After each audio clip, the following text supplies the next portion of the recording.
$100 bonus offer while supplies last. Plus, lock in your price for 2 years guaranteed. Call All American Dish, your dish authorized retailer now. 800-570-6630. 800-570-6630. That's 800-570-6630. Offers require credit qualification, 24-month commitment, early termination fee, and e-auto pay. Restrictions apply. Call for details.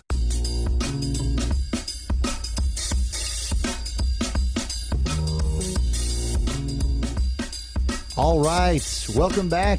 It's episode number 6 of the Gut Check Project with your host, Dr. Kenneth Brown. I'm Eric Rieger. What's up, Ken? Eric Rieger, what's going on, my man? Not a whole lot. What's going on with you?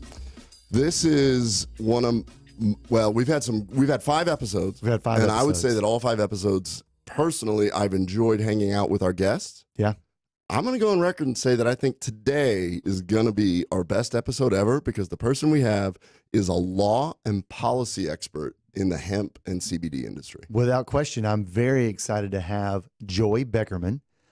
She currently works with Elixinol, but she is a regulatory officer and industry liaison, specifically with hemp. She's got well over 25 years, I think 28 years, working specifically. She started when she was 7 years old because she does not look like anybody that's older than 28. Maybe we'll learn there's a little bit about utilizing hemp for that long that it makes you not age. What? Have we heard that before? Well, hemp does have polyphenols. Polyphenols, yeah. Speaking of polyphenols, what do you know about polyphenols?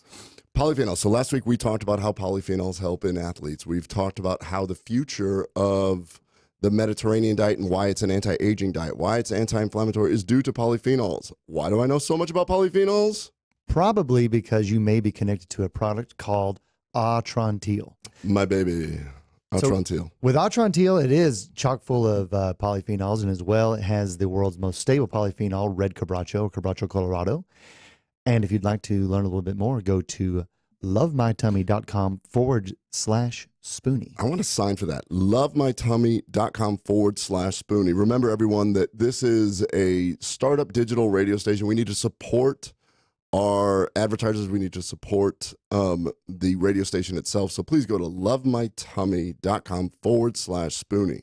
You know, you're bringing up Spoony. I do want to give a shout out. I have enjoyed the last 2 weeks with some of the live shows that Spoony offers. Another one that I started listening to the last couple of weeks is Trey's Chow Down with Trey Chapman. It's a great show.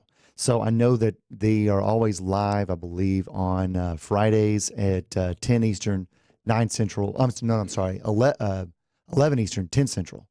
And so anyhow, if you want to listen to it live, or you can always listen to it recorded, that is Trey's Chow Down Live. Give them a listen. I think you'll love it. I think this radio station is going to explode. I think it's digital. I think this is really cool, and I'm very honored to be part of it. I want to thank Chef Patrick and Ron and everybody else here. And, of course, a shout-out to Doc Thompson, who really is the one that convinced us to do this, and unfortunately is no longer with us, but his legacy lives on.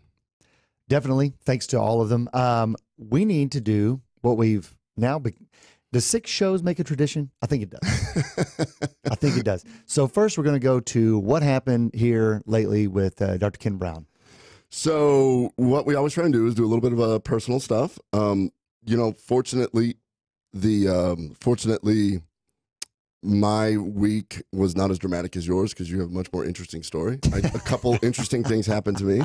I have lost my wallet somehow. I don't think it was literally. I think I lost it in the house somewhere, but I've been like several days without it, which means all my credit cards and everything. Not trying to say it's a big deal, but it does humble you a little bit when you go, "Oh wow, I need gas money. I'm gonna have to go find some cash." I'm like looking. It's wild. A couple weeks ago, when we had Mark Simmelman on, who we're going to bring up in a second, he after that show, my son was playing in the Easter Bowl. And because of how well he did in that tournament, the rankings came out yesterday, and he is officially the #1 ranked 15 and under tennis player in the country. Amazing. So shout out to my man Lucas for doing that. And then the other really exciting thing is the thing that we've been working on very hard at is that Digestive Health Associates, DHAT, my company, is going to be the first company to launch a subscription health box. Ladies and gentlemen, if you don't know exactly what this is, that's A-OK, because this literally is a first-time pioneer move of physicians wanting to basically break the bounds of the clinical setting, wouldn't you say? Absolutely. And I love how my company's embraced it. I had a long talk with the president, Jim Hackert, yesterday, and he's an innovator, and he's thinking, and he says, we can do this, and we're going to be the first large digestive group to deliver health to your home.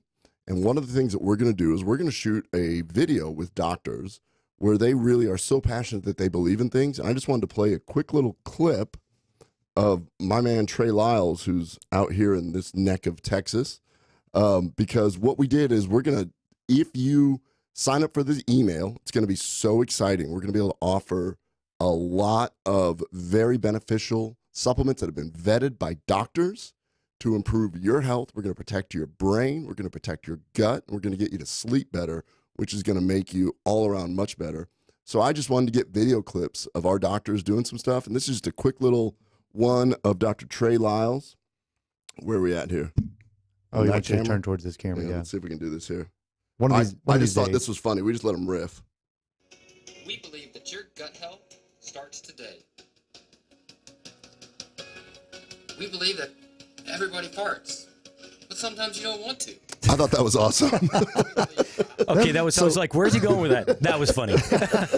Yeah, so that is one of my colleagues. He's a very respected gastroenterologist, Dr. Trey Lyles, and I love the fact that he's just, I mean, we're being real. Yeah. We're going to get in people's homes, and this is going to be exciting. Well, we won't run through all of the benefits there, but literally, ladies and gentlemen, this is going to be something that addresses a lot of issues that, what I think you'll learn is between 75 and 85% of Americans have to battle with every single month. And I think that DHAT's taken a huge step forward in saying we want to be a part of this and we want to find a solution. So yeah, this is a shout out to the doctors that are embracing this. Shout out to Jim Hackert, our president, who is on board with this. And I think we're going to change the landscape of health in the DFW Metroplex, and we will expand beyond that.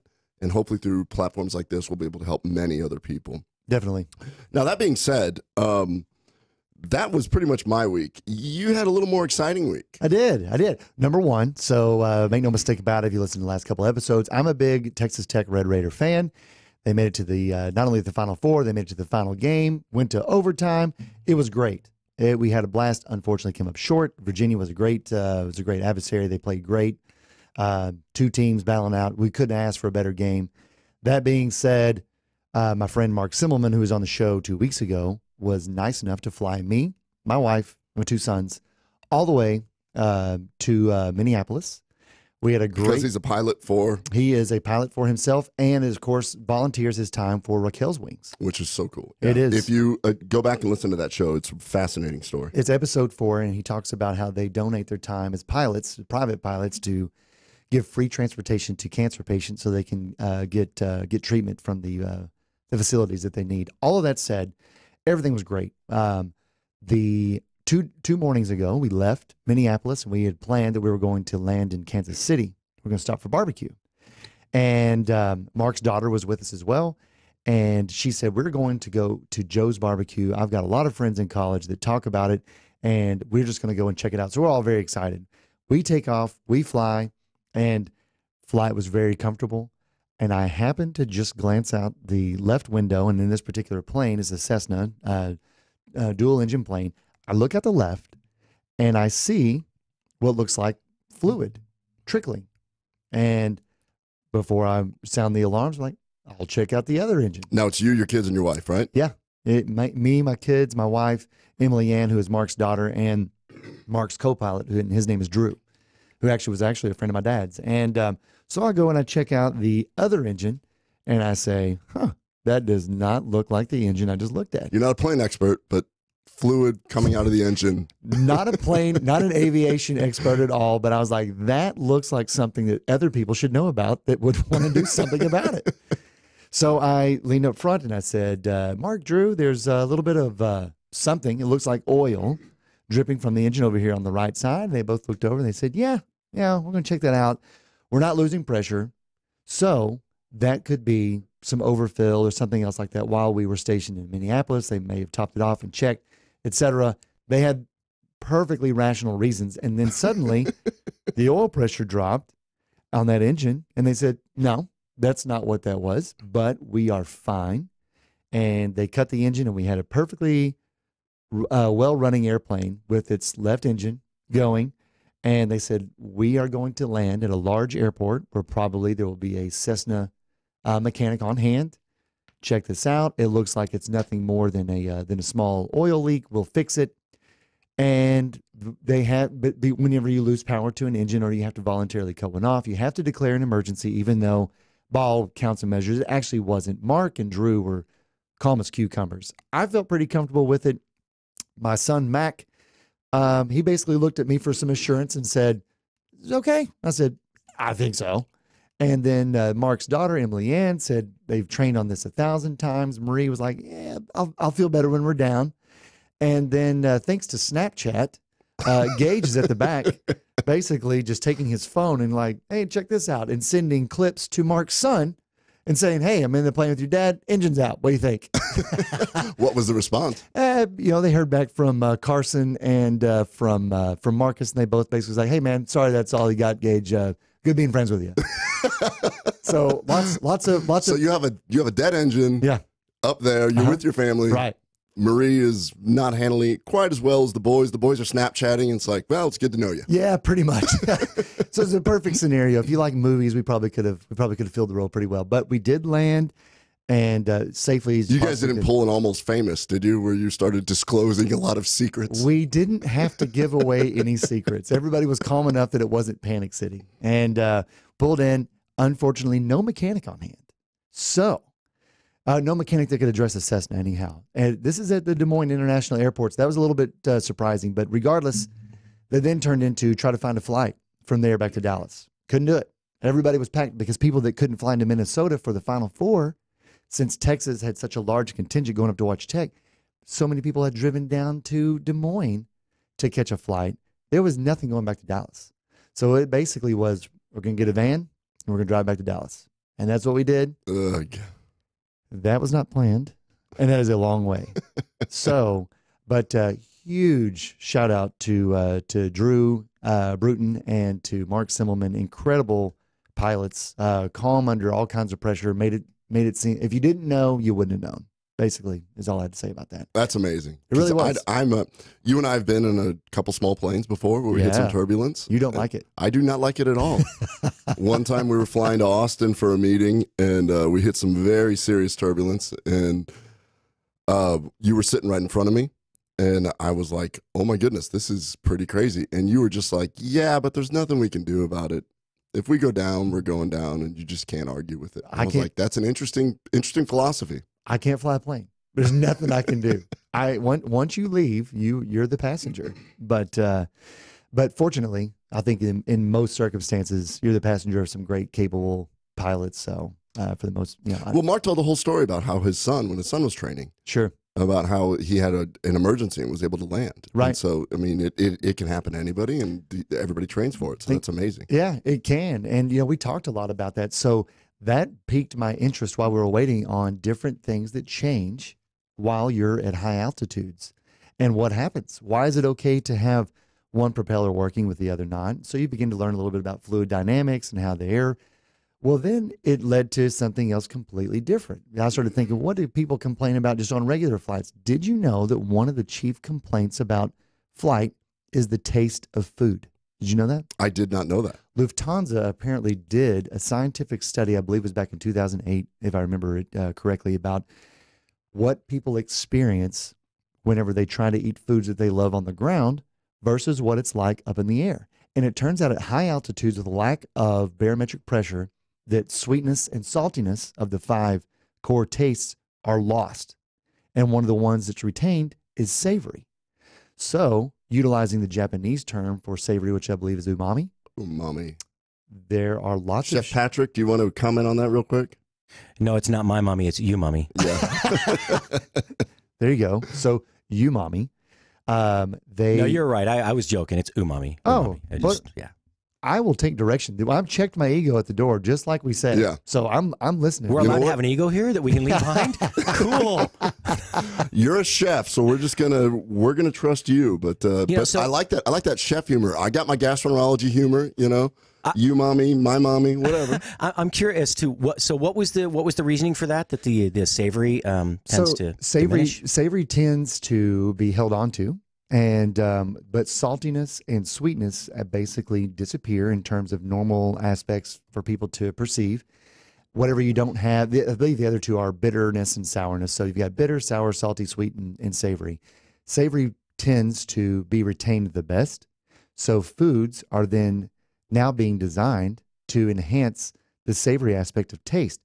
But also, if something relies more along the lines of the olfactory senses, that diminishes as well with a lack of barometric pressure. So savory is basically the savior of food taste while you're up in the air for people to like food and say that it's delectable. So sometimes if there's a savory beer, it does much better than an alcoholic drink that doesn't.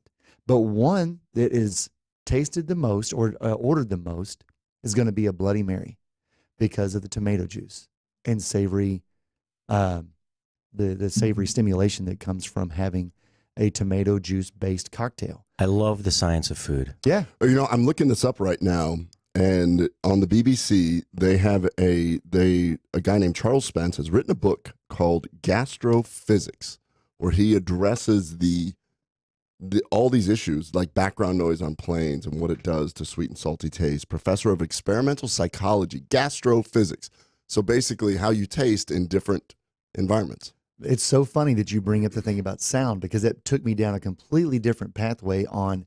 If someone is trying to learn how to eat healthy, maybe part of the reason is their environment may not be something that is also conducive to enjoying new foods. If you had a really loud or distractive area to eat, you may not enjoy a new food and its full array or palette, I guess you could say, of what it has to offer if it's a really distracting environment. So people who may continually come home and rush to eat and have the TV blaring and lots of distractions, they oftentimes report a lack of satisfaction from eating foods that other people find incredibly delectable, where they oh my goodness, that's fascinating. It is fascinating. That's a whole separate deal because now we're talking, you will probably over sugar and over salt your food trying to achieve more taste. Saltiness and sweetness are lost first with loud noise, and they're also lost with lack of air pressure. So you tend to eat or make selections worse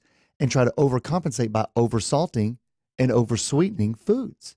It's amazing. Okay, so now let's take it up another notch because I was listening to a podcast from Rhonda Patrick where she had Dr. Barker on, who's a sleep expert. Mm-hmm. And he was quoting a study where they were able to put people to sleep and had just enough noise level to not wake them up. Right. And they were able to pull them out of deep sleep. So they never got into deep sleep. And then she brought something up, and it was, do the city sounds, can they do that? Then he said that there's no study that's been done on it, but lower socioeconomic areas where they're more populated with more noise, that may be one of the reasons why people gain weight. His feeling was because of the lack of sleep, lack of deep sleep. But now you've just brought up something else. The two combined could be why we do have poorer health in lower socioeconomic areas that are more populated. Interesting. Totally. And it just sounds like the more chaotic that your environment is, unfortunately, it's a vicious cycle. It's just going to play into not only your food choices, but basically what you're doing to doctor up your food. If it could mean that you're adding a little too much salt, which I don't, that in and of itself could be a little controversial. I don't think that salt by itself is terrible, but oversalting possibly could be, but sugar without a doubt in terms of inflammation, et cetera. If you're over sweetening or you find yourself adding more sweetener, just take a step back, maybe examine what is my environment like that I'm enjoying the food that I'm eating, because they also attributed not only altitude, but jet engine noise as the reason that some people lose perception of saltiness and sweetness when they're eating up in the air. This is so fascinating. I'm so happy that so for instance, did you notice that when your family was screaming as you guys were falling out of the sky that you were not enjoying your food as much? Well, not only that, Gage had a Morton's salt container and basically was just pouring it in. And Mac always travels with bags of high fructose corn syrup, so he was just bathing in it. I mean, he was just very sticky. There's nothing he could do. We couldn't eat, and we didn't have an engine. Speaking of high fructose corn syrup, was it last episode that we did a whole study on that where we looked at high fructose corn syrup and its effect on health? Definitely. Yeah, go ahead and listen to that. It's fascinating. I'm looking at this. This is like a whole new area of science that is just super intriguing. I would not have looked it up had we not been laying over trying to get the engine repaired. You had not been falling out of the sky. Yeah. That is. Speaking of last week, though, we did get a lot of feedback from people who wanted to know, number one, how to get a hold of James Carroll. Again, that is thorlaser.com if you want to learn a lot more about photobiomodulation. Incredible interview last week. I mean, and the other questions were, why don't more people know about this technology? And that's not really any different than what we're dealing with in terms of hemp and CBD and how we can get it part of the mainstream, which leads into our guest today. There are so many similarities. James Carroll has been in the industry in this photobiomodulation for 25 years. Right. Joy Beckerman's been doing this for 25 years. What Right. she's going to talk about is in her blood. What he talked about is in his blood. What I loved about his interview was the struggles, and he kept going. And I'm sure Joy's going to have some incredible things. Once again, a law and policy expert. We're here in Texas where the law is super confusing. Yeah. I'm a huge CBD proponent. We've got our own CBD, hemp-derived, powered by Elixinol, Yep. who Joy works for. So go to KBMD Health. Take a look at that. We've got a few minutes left here at the top or at the bottom of the hour. I do want to open up her discussion with a quick review of CBD and autism because that is something that I've gotten a lot of questions about. My aha moment, if you're wondering why I ever even got involved with this, it's because I had a patient that their son became 18 and then became my patient, and he had severe autism. He was on the autism spectrum disorder, and now he's a man. Essentially, he's a full-grown adult male, and she noticed, my patient, the mother noticed that when he would eat, he would have more outbursts, and he was harder to control. So we were able to treat him, fix his gut, and at the time I was just handing out CBD to see if it worked, and she brought him back in, and he was a different person. And so that changed my opinion of the whole industry and realizing that, wait a minute, what is this connection with the endocannabinoid system and your gut health and your brain health? And that's where we're going to publish probably the most extensive review with a graduate student that we work with. She does an amazing job. We've got like a 40-page review, 100 references on autism and CBD. Today, I just want to do a quick review of that, and then we'll let Joy get into it because the reality is there's a lot of mothers out there who are not treating their children because of the misconception of what's going on in the hemp industry. There is a feeling that this is weed, this is THC, and all this other stuff, and that's what Joy's here today to talk about. We're going to clear it all up to make more access. Just like James Carroll with Thor Laser, we're going to try and use this platform to help more people. Yeah, without question. And I think that you hit the nail on the head. We want to make this where it's not just an anecdotal example. We want to make this to where people can turn back and say, okay, this is research that's replicatable and makes sense. This is something that we can do to apply. And unfortunately, up until really today, these most recent times, no one's been at the liberty to do this. I mean, the endocannabinoid system, I had a conversation with Joy. We should be rejoicing. It was discovered. Its function was discovered in our lifetime. That's a big deal.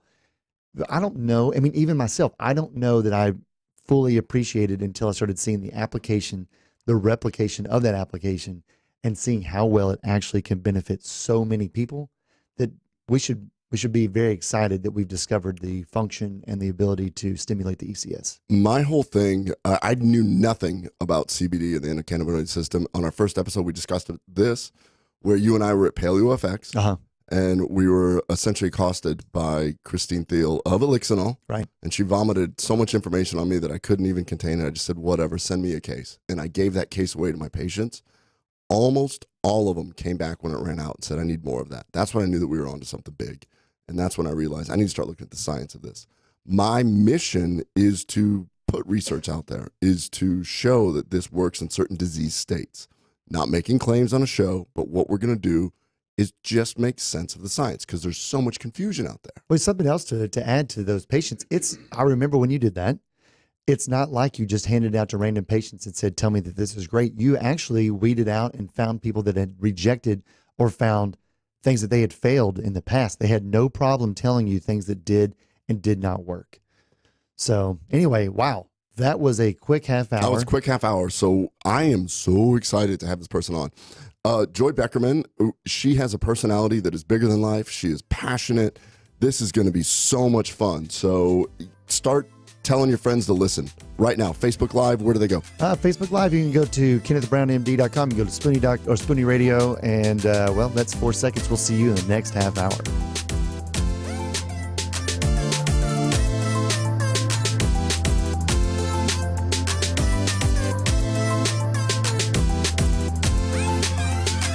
If you are trying to quit drinking or doing too many drugs, listen to me. You don't know me and we'll never meet. I had a problem like you once. I drank and used to party a little too much till it got out of control and almost ruined my life. I realized I needed help to fix my problem before it totally destroyed me. If you've tried to fix your drinking and drug problem and you know you can't do it alone, you need to call the National Treatment Advisors. They'll immerse you into a 30-day program to replace your old habits with new habits and totally change your life. And if you have PPO private health insurance, the entire program may be covered. Fix your problem right now before it gets any worse. Get clean. Call now and learn more. 800-296-1252. 800-296-1252. 800-296-1252. 800-296-1252. It looks like you're losing. I am. Are you losing weight? I am losing. I've lost about 10 pounds. How are you doing it? Funny name, but I've done it with Riduzone. RIDUzone.com, and the stuff works. It's, you get into all that, the molecule this and the found in that. All I can tell you is it makes you feel full, and it keeps your mind off of wanting to overeat. And also boosts your metabolism, so you're burning more. Yeah, Try it today. It's going to work for you like it's worked for Brad and countless other people. Riduzone.com. RIDUzone.com. Fast Track Student Loans can get your student loans out of default, stop any wage garnishments, stop collection calls, and stop seizure of your tax refund. Give yourself a break. Stop the stress and get your student loan payments down to as little as $25 a month based on what you can afford to pay. 800-709-4395. 800-709-4395. 800-709-4395. 800-709-4395. Choose this music. Yeah, I love it. I know. It's really Every wicked time I hear it, wild. I just get. Well, welcome back. This is the second half hour here on the Gut Check Project, episode number 6. We are now joined to my right by the Joy Beckerman, and she's a little bit familiar with him. Is it me, or did the energy in this room just get kicked up a notch? I feel like I want to run a lot. Synergy. I love it. Synergy. That's exactly right. Well, shout out to Elixinol for allowing us to have Joy on the show here. That's awesome. Yes. We work a lot with Leif and Gabe and all those peeps over there at Elixinol. Awesome company. KBMD CBD is powered by Elixinol. It is, and it's done so for a good reason. It's our privilege and pleasure to be working with you. And of course you chose Elixinol, guys. Transparency, purity, potency, organically sourced, all of that. World leaders. 100%. Yeah, we just talked about how I gave away a case, and several of those people had been on other products, and they noticed a benefit. So of course. Some of them, I see that a lot. Well, some of them have been, other products. I'm assuming that you mean other CBD sources, and that is exactly right. So the difference was night and day for some of them that came back and said, I was already taking CBD before. I actually have a much more perceivable improvement than I did with my long-term CBD supplier in the past. Absolutely. Not all CBD is the same. We have been very fortunate. Atrantil, CBD. There's a lot of life things that happen. Having you on the show today, I kind of feel like it's kismet, fate, whatever it is. We just stumbled into Elixinol, which I think is the best company out there. Consumer Labs says it's one of the purest. It's one of the most economical per milligram. And we just stumbled into it. Sure enough. So sometimes fate takes you in the place that you need to be. Most of the time. Kind of like Gut Check Project. Exactly. The universe is always conspiring in our favor, always conspiring in our favor. Yeah. And when you can control the purity of the product from the actual seed and farming practices through the processing and manufacturing, this is how we are able to control the potency and purity of our products, along with just expert product development in this emerging space. So this is super cool. So you're a law and policy expert. What I want to do for this hour is just talk pure science, molecules, all that. No? Law and policy. Law and policy. She's like, hell no, we're not doing that. We're not doing that. I do want to talk a little science before we jump into this, because I have a feeling that we're going to get deep into your expertise, which we need to clarify here in Texas. And one of the reasons why I wanted to bring this up is because we talked a little bit about autism. We're going to be publishing probably the most extensive review in autism with CBD. Wow. And this is just a quick little recap of that.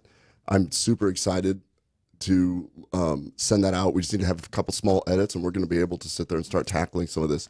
Not a disease claim. What I am going to do is just refer to some studies. Great. So autism, it's a big deal right now. 1 in 59 children are now diagnosed with autism. Compare that to 2000, year 2000, that was 1 in 150.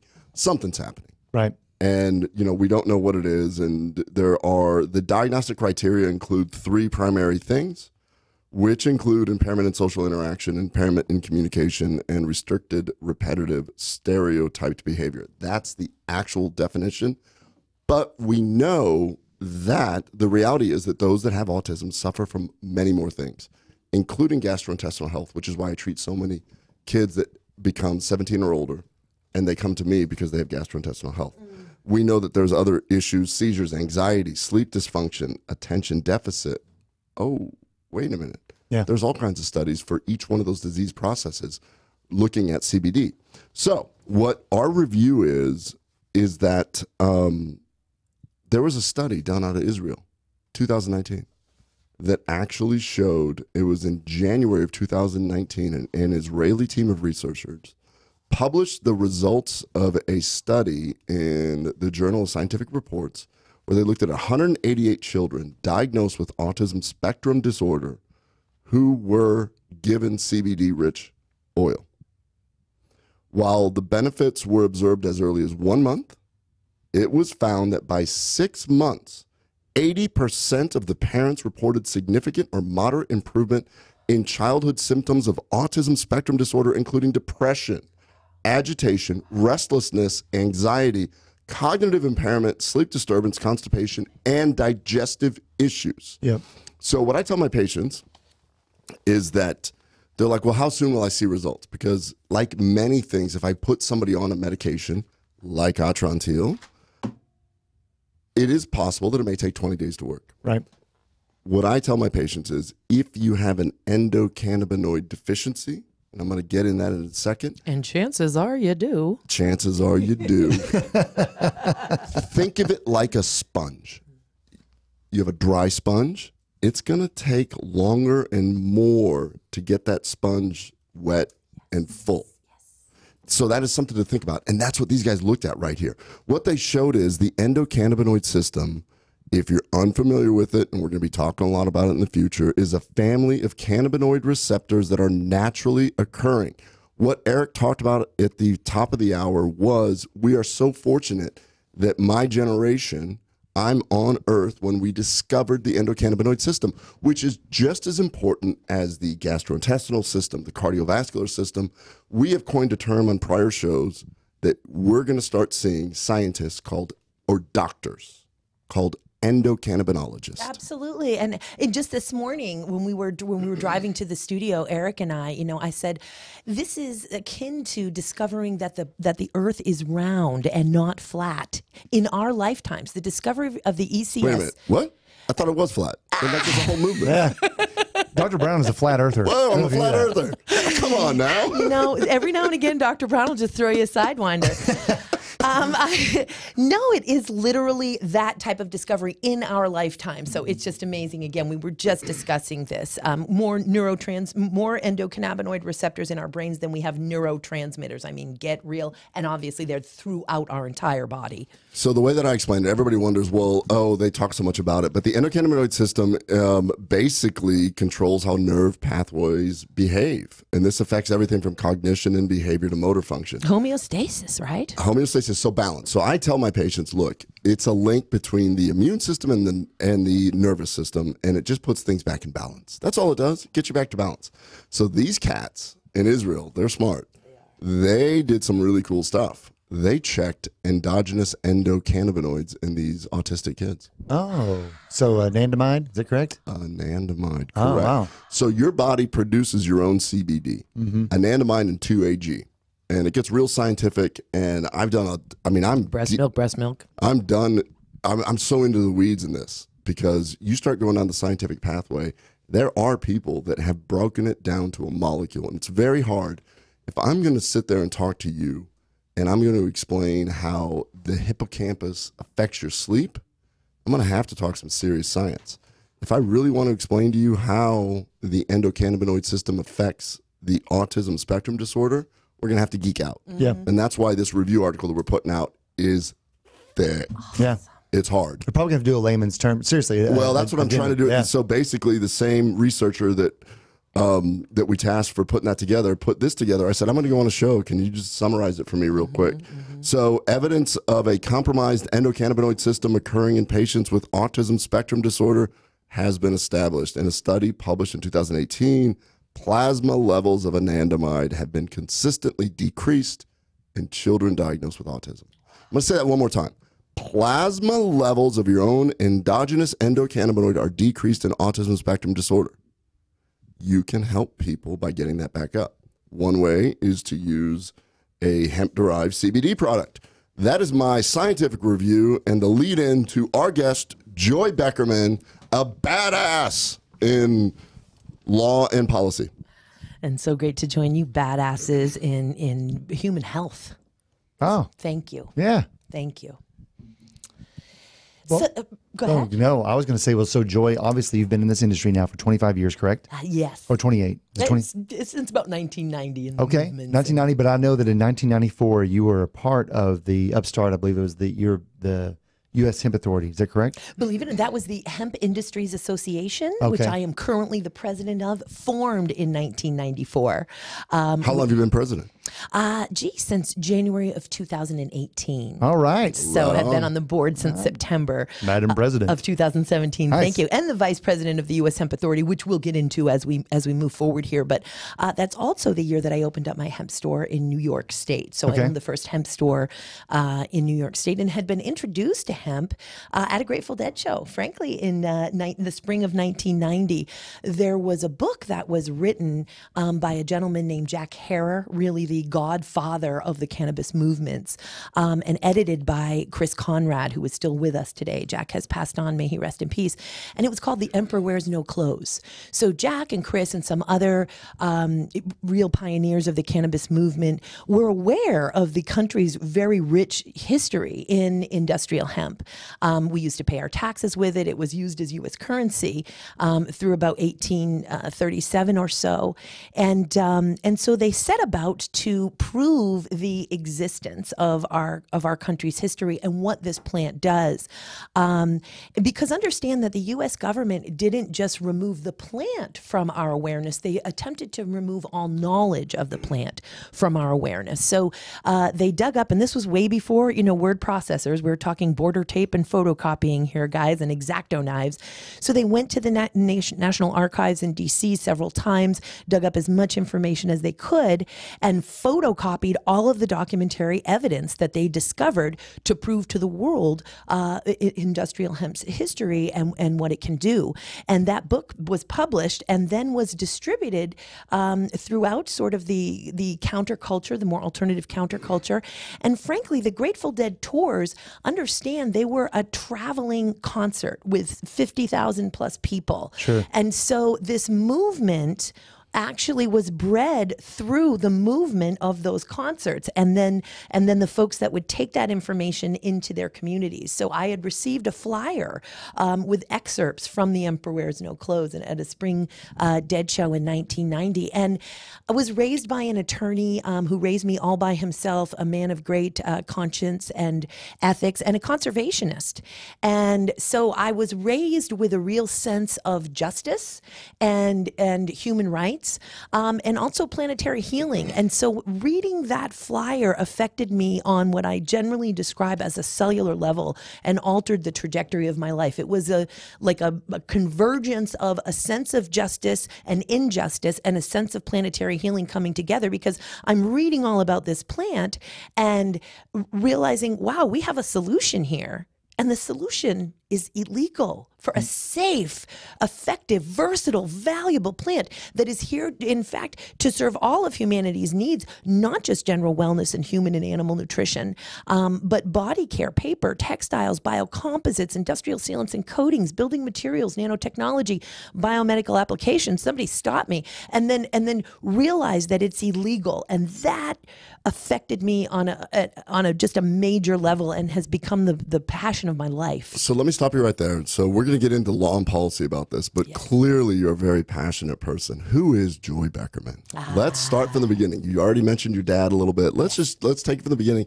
How did this person end up in this position, so passionate about her field? Wow. Geez, I'm so not used to speaking about my own history, but the first thing that comes to me, again, because having underscored my father's influence, I have no brothers or sisters either. So just me and this solo practitioner lawyer guy growing up. And part of that, when I say that, is because my mother wasn't present. And even though Did she pass away? No, she did not. I think that it was not easy being a single mother back in the 1970s, and she had her reasons and her issues and her challenges in life. But I was raised to believe that my mother either had amnesia or was dead. My father said, your mother loved you so much, so either she has amnesia, Joy, or she is dead. She would never just leave you. And the reality is she neither was dead nor had amnesia. She had just left. And but they actually, you know what, that is so, I think that shows the character of your father, who always stood by the belief that you needed to know that your mother loved you. Absolutely, absolutely. And they had been divorced when I was 6 months old, so I had lived with her until I was 6. So this went on after she left the presence of the entire family. And as I say to her today, because she could not possibly be more regretful or apologetic, which I insist that she stops with that energy, because I believe that had I not been a motherless child, had I not been under the influence of he was a harsh guy, but a very functional, responsible, nurturing man who groomed me to be well-rounded and prepared me for college and all of those things. Taught you how to be a deadhead. Yeah, I wouldn't be. I wouldn't. The bumper sticker on Dead Tour was like, "From good homes." I remember. So my dad thinks I'm in college. Bumper sticker. But had I not been a motherless child, had it not gone exactly the way it unfolded, I don't think that I would have had the courage and the passion to do what I do today. So my mother not being a part of my life, I think also turned me into a pretty strong human being, and that iron was forged further through my very strong father. Everything's a new opportunity. Everything. Yes. Everything is. So you're raised in this home. Your father's trying his best. Education background. How did you eventually discover? You eventually discovered hemp through the Dead concert? Yes. Literally, like just a flyer. Literally a flyer at a Grateful Dead show. And I want you to know, I also found about natural childbirth through Grateful Dead shows, Ayurvedic medicine through Grateful Dead shows, vegetarianism through Grateful Dead shows. I was a poster child. Just a little plug for the Grateful Dead community there. I did not know any of that. Mm-hmm. Sure. I had 2 home births as a result of what I learned about midwifery versus dirty hospitals. Now, had I been at risk at all, I would have been in a hospital, so you know, but I was a low-risk pregnancy. Well, people did it at home all the way until a little over 100 years ago. Head scratcher for thousands and thousands and thousands of years at home. Right. They have to train taxi drivers on how to deliver babies in some cities which are really crowded. Yeah. Because so many babies are born in taxis on the way to the hospital. Side note: is that an upcharge on Uber? Ooh, that's a big tip. Like Uber that X, Uber driver better get tipped. Uber X delivery. Is that something? Is that something that we can do? I don't know. Anyway, Uber OBGYN. You know what? I followed Jay-Z for years, and I did not get any of those amazing life skills from doing the Jay-Z tours. No, I think though, honestly, there's probably a lot though that goes on in terms of the community jam bands that kind of move like that. I saw that at widespread shows or fish shows, that you have a community that really moves and migrates and in the planetary healing community. Yeah, without question. And they basically, I mean, that becomes their community. And then education is only going to follow suit when you want to let people that you know and care about in your community know something new. So it really doesn't surprise me that was something that was picked up there. Indeed. And should just also tell you, it is of such a community that I did entire Grateful Dead tours where I maybe only saw 3 shows sometimes. Mm-hmm. I wasn't, believe me, it's the community that makes a lot more sense. Mm-hmm. That makes a lot more sense. Every year Jimmy Buffett comes here, and I have a whole group of friends that they just rally around that, and they do the Jimmy Buffett thing for like 3 days. Sure. Yeah, it's a long-term thing. And if you're into parrots, then I think that's also probably a beneficial place. All right, so Joy Beckerman's following the dead, and you discover hemp. Next stage. Yay. Okay. So, and also understanding that, and not to beat this like a dead horse, because we'll evolve here up in time, but understand that, the major song, the Grateful Dead sing about planetary healing, sing about awareness, sing, wake now, discover that you are the eyes of the world. And I took that to a whole nother level, as did many people, from that experience. And so there was also, a sort of tribe called the Rainbow Family. Now I'm getting really hippie on you guys here, which some believe are a cult. And I suppose if you are persuasive and weak, you could have found yourself in a culty situation. Don't be biased on that. But it certainly wasn't to me. To me, now the Rainbow Family does these gatherings, and still to this day, where you're communing in national parks. And it follows a Native American tradition. In fact, the Rainbow Family is part of a Hopi prophecy. And so I then began that also had a huge effect on my spiritual awareness, on discovering my purpose, learning about various world religions, which I have formed, my own spirituality. I take what I like out of all the different religions, and it's an evolving belief system with my own core principles. But this also then led me into, one day I got a flyer on a Dead show for a music festival. It said, this is a festival dedicated to peace, love, and music, and it's in Bethel, New York, in August.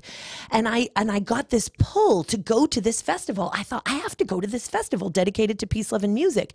And I get there in the middle of the night, and when I wake up the next morning, I see that there are these vendors, and they're selling posters of Woodstock and so on and so forth, and I realize I'm on Yasgur's farm. This is the anniversary of the Woodstock Festival, in which didn't take place in Woodstock. I lived in Woodstock for many years, and I live only 11 miles from there now. It took place in Bethel because the town of Woodstock would not give Michael Lang, the producer of the festival, a permit. So he had to move it about 40 miles south. So I realized that's where I am.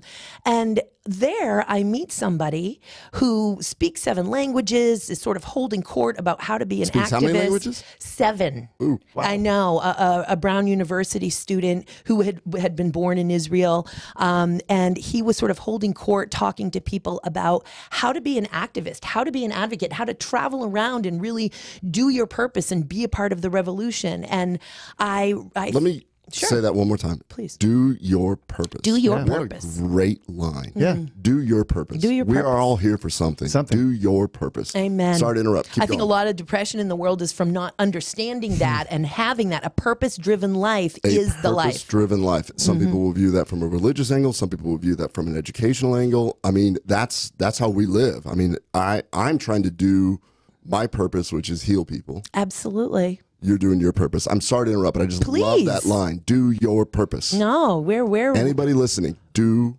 your purpose. Yep. And if you haven't found it, hemp would love to be your purpose, people. No, absolutely. You know what? Yeah, absolutely. Yeah, this is an easy road to finding your purpose, because this is an incredible thing that we're talking about. Yep. I'm sorry to interrupt. I just thought that was so cool. You Go on. interrupt all. We're vibing so wonderfully here, Dr. Brown. Thank you, Ken. So I go by Thor on the show. By the way. I bet you do. Oh my gosh. So anyway, I think, and this is before, keep in mind, there's no email, there's no cell phones, guys, at this time. I'm literally talking the early 90s. But there are phones. And then several months later, I realized I've got the call here. I was going to Fisher College, studying paralegal college. I was working at a insurance agency in New Bedford, Massachusetts. But once you get the bug, you get the bug. And if you're not doing your purpose when you get it, everything becomes uncomfortable. And so I realized I gotta not work at. I need to go on the road and do my purpose and learn. So I call this gentleman and I, who had been holding court at the Woodstock Festival and spoke all those languages, and I just said, I really want to know how to save the world, and I really feel like you can teach me. And I remember him saying, it's funny you should call. I need a navigator. A navigator, I said. He said, yes, I'm going to the 100th anniversary of the massacre at Wounded Knee on the Pine Ridge Reservation with the Oglala Lakota Sioux in South Dakota. And it's going to be a global convergence. People from all over the world are going to come and recreate this 20-mile ride, this Trail of Tears. Keep in mind, this is December into January of 89 into 90. In the Dakotas. In the Dakotas. Wow. It's like 70 below with the wind chill factor. Yeah. And he says, and so I need to navigate to South Dakota. You can come with me. I'll teach you a whole bunch while we drive together from New York to South Dakota and go to this thing. And that really changed my life. I want you to know it was only later in life that because it was a huge convergence of people from all over the world. It was a massive learning opportunity for me and personal growth opportunity for me. And I only recently discovered that the riders, that three who had even decided to create this incredible ceremony, which had such an effect on my life, one of those riders was Oglala Lakota Sioux Alex White Plume, who is one of the major hemp activists, who has, been arrested by the DEA, has had his fields of hemp destroyed by the DEA, whose family has been persecuted because of their belief in hemp on that reservation, and so is a huge part of the movement and our awareness in the hemp industries, and again in those hemp movements. But I did not know that in 1990. Sure. I only recently learned that. So in any event, that's how it moves forward. Then I decide to open up the hemp store. I become I think a really interesting story that I just have to tell you. So while I'm doing the hemp store in Woodstock, New York, I get a cease and desist letter from the U.S. Secret Service because... Secret Service? Yes. Because we are stamping the stamp, I grew hemp, in a little bubble coming out of George Washington's mouth on every single dollar bill that's coming in and out of the store. We stamp the thing, I grew hemp, because we're spreading the message as those dollars are circulated. Like a little bubble. Like a speech bubble. A speech bubble. Okay. So it's George Washington. Way before emojis existed. Yeah. Yes. Yeah, you invented the dollar emoji. Gosh. And it wasn't my invention. Some brilliant person, there was a small army of us doing this, made the stamps, came up with the idea, and we were employing that idea as part of our advocacy. So I get this cease and desist letter from the U.S. Secret Service telling me I'm mutilating U.S. currency and I need to stop, okay? So we didn't have a bunch of advocacy organizations. Of course, there was NORML, amazing National Organization for the Reform of Marijuana Laws, formed in 1970. But besides that, we had High Times magazine. Right. So I'm in New York. Which they always were at the Rainbow Family gatherings and beautiful teepee. And so I called the then editor, Steve Hager was his name, and I said, "Oh my God, Steve, I just got this Secret Service cease and desist. So how can we use this? Like, we got to use this. This is amazing." Well, they definitely did an article there, but he also fed the article, I believe, to a Rick Cusick, who is on the NORML board of directors now, and who later went on to become the publisher of High Times, but at the time was just a writer for a small weekly rag called The Aquarian out of New Jersey. He's an investigative journalist at the time. And so I send him a copy of the cease and desist. Now, attached to this cease and desist letter was a copy of a $1 bill with the thought bubble and a fax number at the top. Well, I didn't know enough to look at whose fax number that was, but certainly Rick Cusick did. And he discovered that fax number was the fax number to the Woodstock police and said, it looks like the Woodstock police faxed this to the Secret Service, and the Secret Service is now acting on this. So he calls, actually now, I'm going to say he may or may not have, because of course an investigative journalist wouldn't lie to a police officer. Never. May or may not have led the police officer to believe that he was an anti-hemp journalist and said, what the heck is this Joy Beckerman doing in Woodstock? She's doing her purpose, people. I love you. I was doing my purpose. And the Woodstock police officer spills the beans and said, man, we've been trying to buy marijuana from her. I had much longer dreadlocks at the time.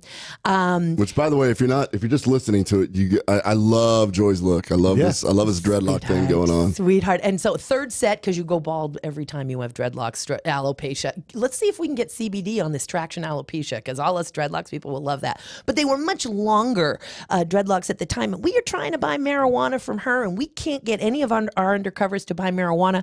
Because you just had no hemp. Shit, Sherlock. I don't sell marijuana. Yeah, just hemp. So in any event, so then he says, you're going to love this. So then we had her sterilized hemp seeds for human nutrition. We sent them to Albany to be tested for THC. And when that came back negative, we sent her hemp twine to Albany. Twine, you guys, to be tested for THC. And when that came back negative, we decided the only thing we could get her on was this mutilating U.S. currency. So we sent that to the U.S. Secret Service, and now we've got her. So they just made you a target. And this is a perfect time right now. So believe it or not, we're up against it. That was a quick half hour. Cool. That was awesome. Don't go anywhere. We know who Joy Beckerman is. Yeah, we'll bat a small element of cleanup, because that's some of the most badass stories we've ever had told on Gut Check Project. Now we're going to geek out on some law and policy. So now you know that there's not THC in your hemp. That's why we're moving forward. Joy Beckerman's going to join us here in the next hour. We'll be back here in just a moment. Gut Check Project, episode number 6. See you in a little bit. Right on.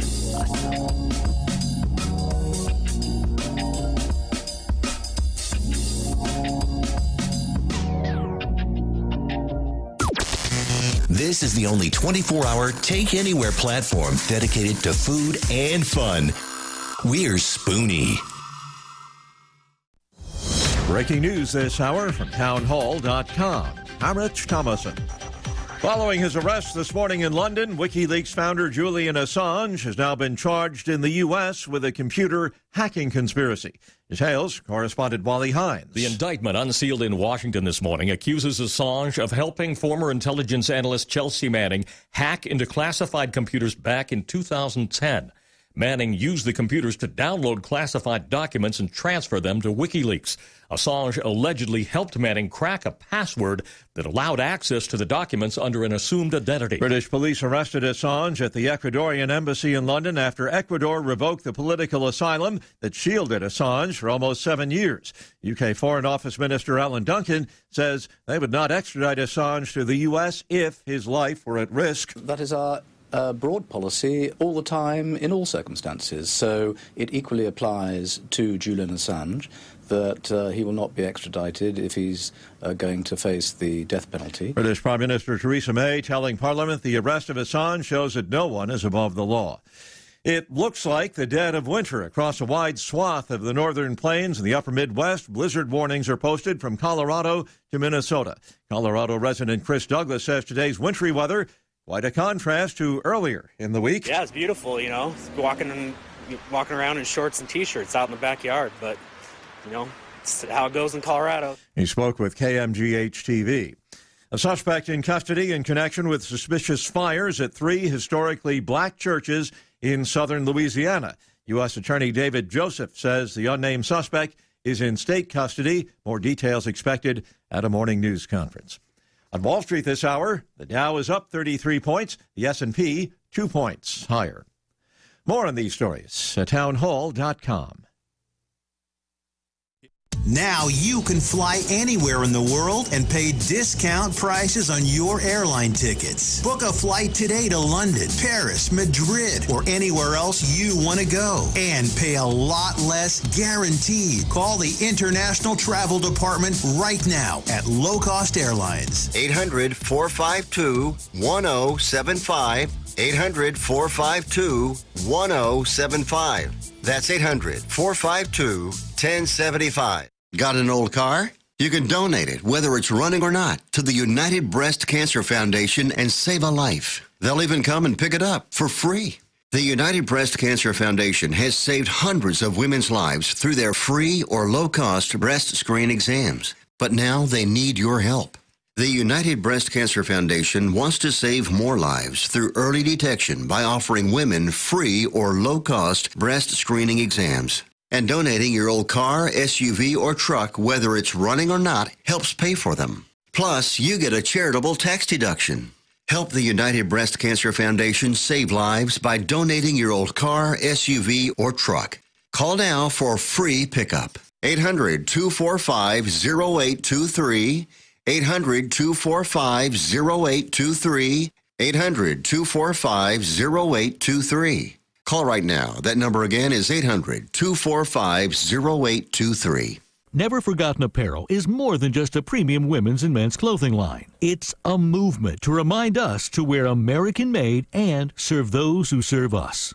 Our heroes. Never Forgotten Apparel gives 20% of their total sales to nonprofits that support homeless veterans and off-duty firefighters, and 50% to individual veterans and firefighters in need nationwide. Check out neverforgottenapparel.com. Use promo code MATT, M-A-T-T, and get 15% off your purchase.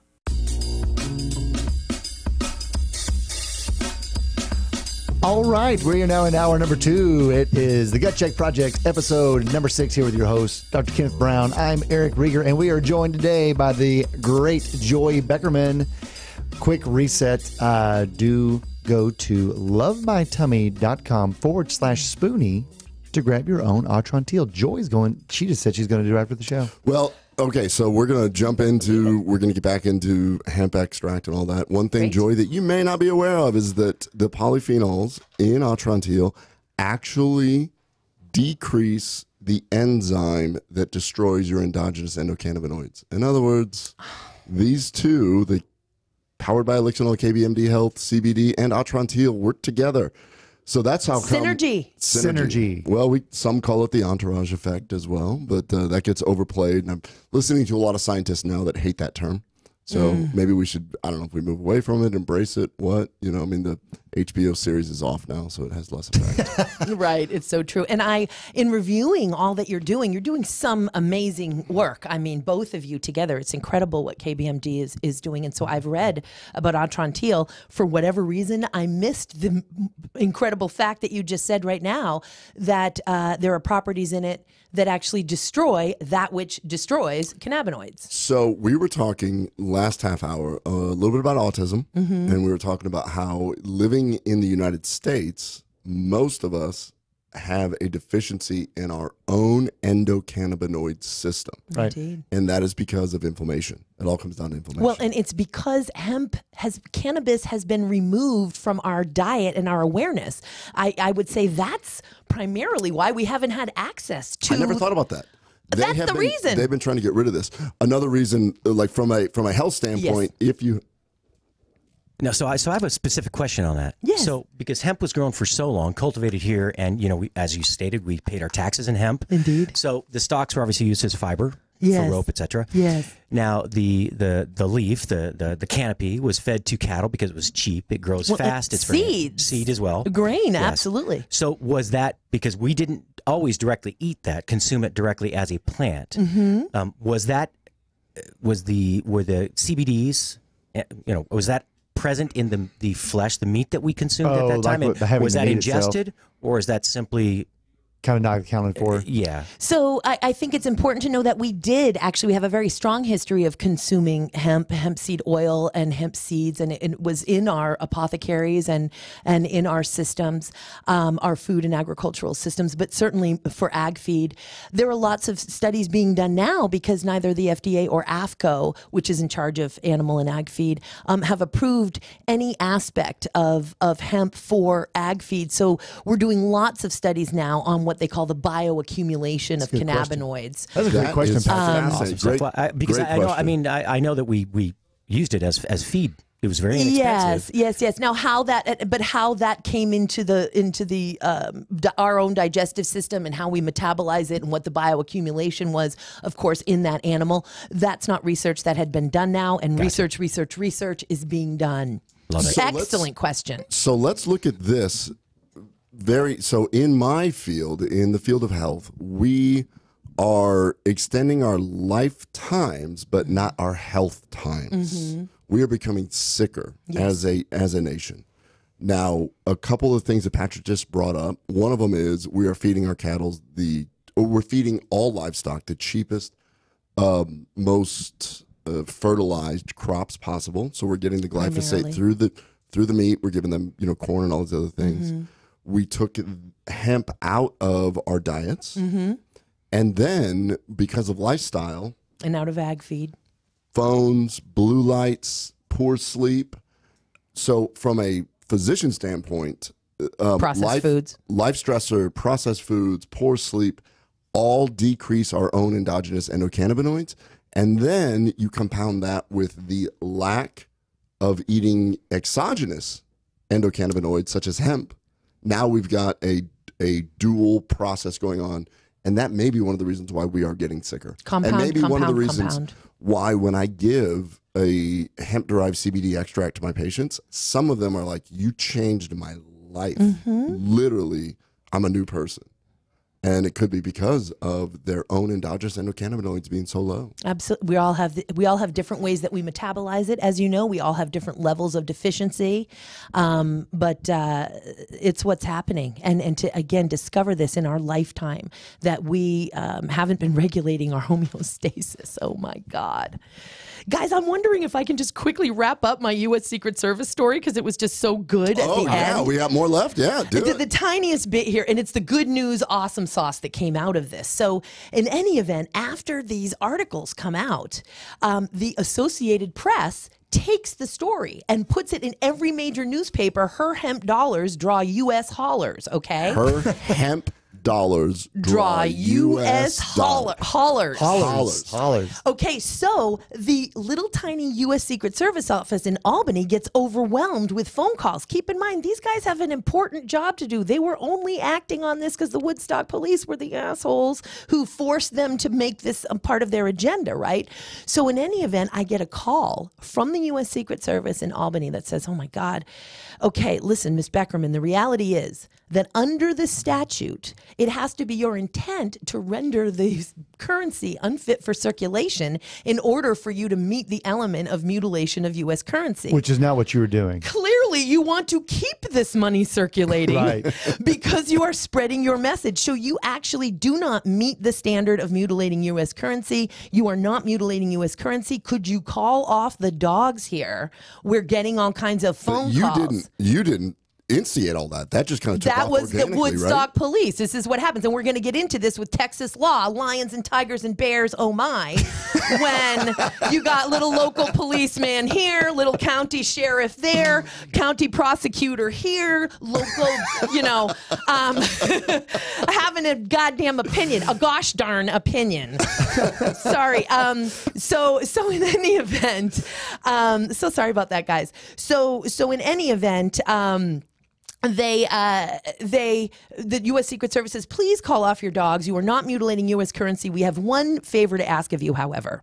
Will you please use red ink. You're using purple ink, and the red ink would help us with the money counting machines at the bank. Your purple ink can affect how fast the money can be counted in the money counting machines. And remember back in the fax machine days, they were like, if you use red ink, it won't go through the fax machine, so you have to use blue or black. Remember it's that? not detectable. Yes. Oh, so okay. they said, if you use red ink, it won't affect the money making machines. Gotcha. And I said, I thank you very much for that piece of information. What's more, you can see it easier anyway. Well, my deal is, feel free to mess with the bank's people. So use the darkest ink you want in the world. If it's not your intention to render that currency unfit for circulation, I don't mind messing with bank counting machines. I don't mind breaking the system any way that I can. So I was appreciative of that information. But moving up in history and how we'll get to now law and policy is that then I go to, I have my children. I'm also studying at University of Vermont as an English major with these and women's studies. And of course, I'd gone to Fisher College for paralegal studies. And then I began a really extensive, we opened up the hemp store. I then moved to Vermont because I get appointed to be. What year is this? Now we're in 1996 when I moved to Vermont. That was the year that the inaugural Vermont hemp bill passed. So Vermont actually passed a hemp bill originally in 1996, and I was then appointed by Representative Maslach to serve as secretary of the Vermont Hemp Council. Were they the first? They were not the first, no, believe it or not. And so that's how I went to Vermont. I started working in law firms and then relocated my family as the children got older and I needed to keep them in like football cleats and nice clothes and a great quality of life.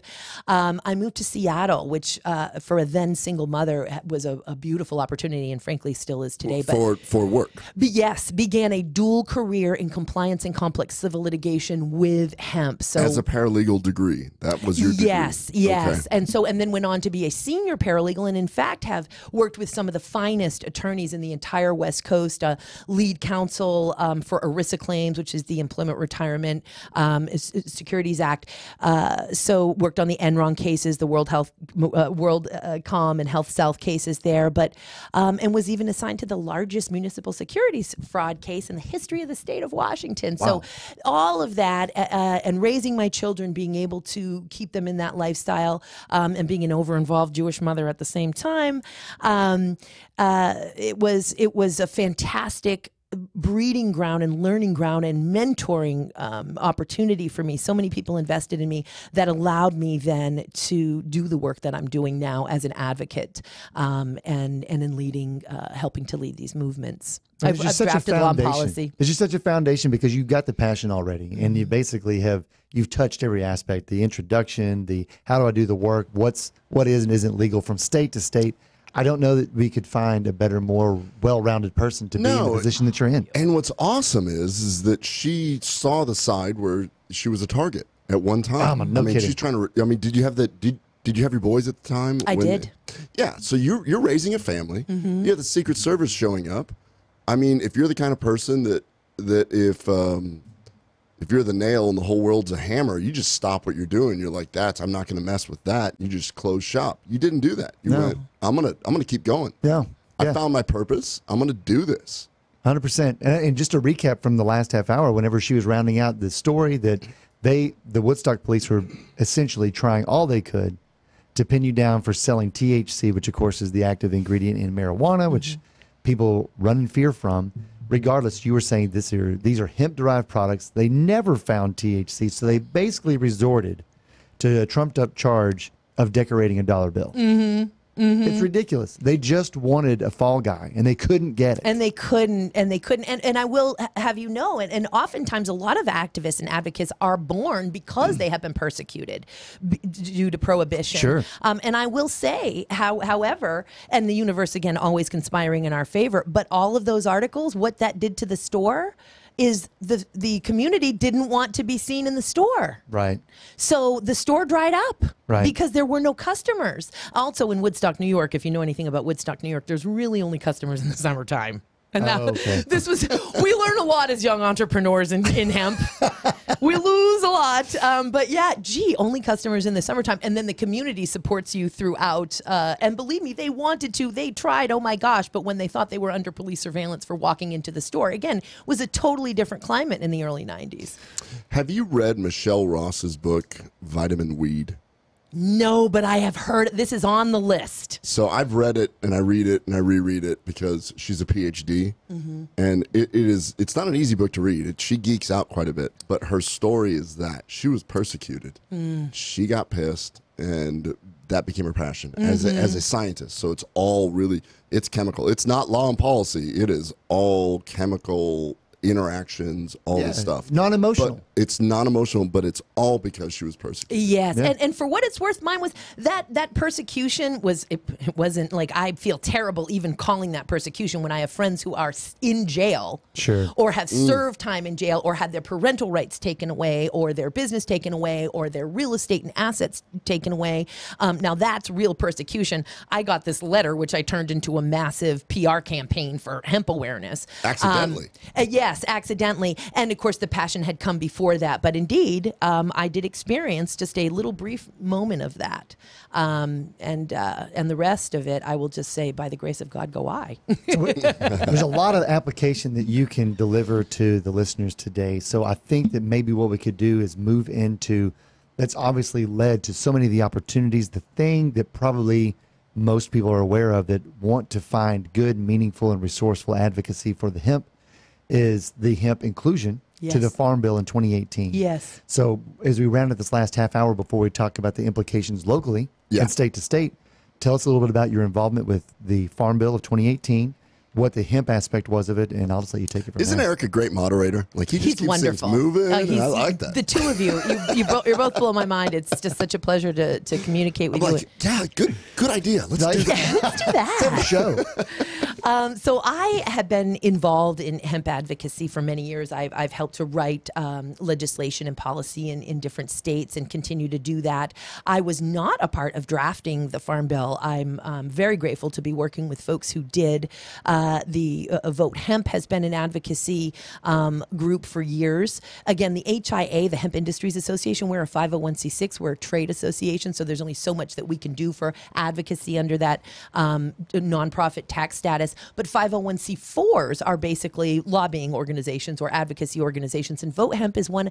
Another is the U.S. Hemp Roundtable, a very powerful organization. Is that the one that Mike Liago's head of? Mike Liago is a part of it. I don't know if he is head of. He's not head, no, but he is probably a member organization. Definitely. Yes, and may even be on the board. We were I'm just not at sure. a meeting with Mike Liago. Yeah. Excellent. Yeah.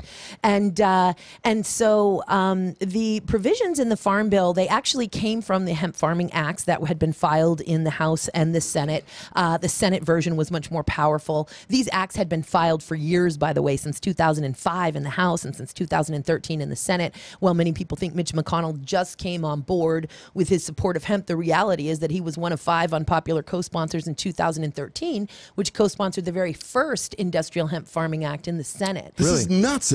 I mean, 6 years ago, people were, in the Senate trying to do this? Including Mitch McConnell and Senator Ron Wyden and Jeff Merkley. So reaching across the aisle, we're talking Democrats from Oregon and Republicans from Kentucky. Yeah. So this has been going on and on. So in any event, they continue to improve that bill because we started to realize, even when the 2014 Farm Bill passed, which is where we got our definition of industrial hemp for the first time in U.S. history, distinguishing it from marijuana, there was a provision within the 2014 Farm Bill called the legitimacy of industrial hemp research. It defined 2 terms. One was industrial hemp, again, for the first time. Oh my God, it's separate from marijuana. Sure. Legally defined thereby. And another term called an agricultural pilot program, which was to study the growth, cultivation, apparently they're different, and marketing of industrial hemp. And so many states began to, Kentucky was one of the first among them, to open up these agricultural pilot programs for industrial hemp. That's how we started marching this ball down the field. But the definition of industrial hemp in that 2014 Farm Bill simply said the plant Cannabis sativa L and any part of such plant whether growing or not, that does not contain greater than 0.3% THC on a dry weight basis. Now, if I gave a flower to a 4-year-old and I said, you can play with any part of this plant, and then I said, what part of that plant can't you play with? The 4-year-old would say, well, I can play with all the parts. You just said that I can play with any part. And I'd say, you're absolutely right, 4-year-old. You can play with any part of that plant. There is no part of that plant that you cannot play with. Now, if I gave that same plant to a DEA agent prior to this 2018 Farm Bill, and I said, hey, DEA agent, you can play with any part of this plant. What part of that plant can't you play with? The DEA agent would say, the flowering tops, leaves, and resins. And you'd be like, what do you mean the flowering tops, leaves, and resins? The definition says the plant Cannabis sativa L and any part of such plant that does not contain greater than 0.3% THC on a dry weight basis. So the DEA continued. Okay, so let me just stop right there and clarify something, because this is when I first started getting into hemp CBD extract. This is when we were working with, what's that attorney that we have for Toronto? Todd Harrison. Todd Harrison, who's written extensively on this. Yes. And that was when it was the weird stuff. It was like you can derive it from seeds and stalks, not from the flower. Now, what I want to clarify here is it's changed. You can now use the whole plant, correct? I'm so sorry. I'm trying not to giggle. CBD does not come from the seeds and the stalks. Does not come from the seeds and the stalks. Where have they been getting it from? From the flowering tops and the leaves and the resins, my brother. And folks have been saying that they get it from the seeds and the stalks because the definition of marijuana, which has now been altered, and we'll get there, says this term does not include the mature stalks, the seeds thereof. He wrote a consensus statement that basically, and he's like the leading attorney on this particular subject. And I certainly, so there are lots of leading attorneys, and I don't want to start getting more public about who's the better attorney and who has, because I just heard of Todd Harrison today from you guys for the first time, and I work with leading attorneys in that space. He's super cool. I'm sure he you totally know what else is. Super cool is whenever Patrick starts wiggling and puts his headphones on, that means he's got something to say. Okay, let's hear it, Patrick. So you talked about how they changed the definition of the usable parts of the hemp plant.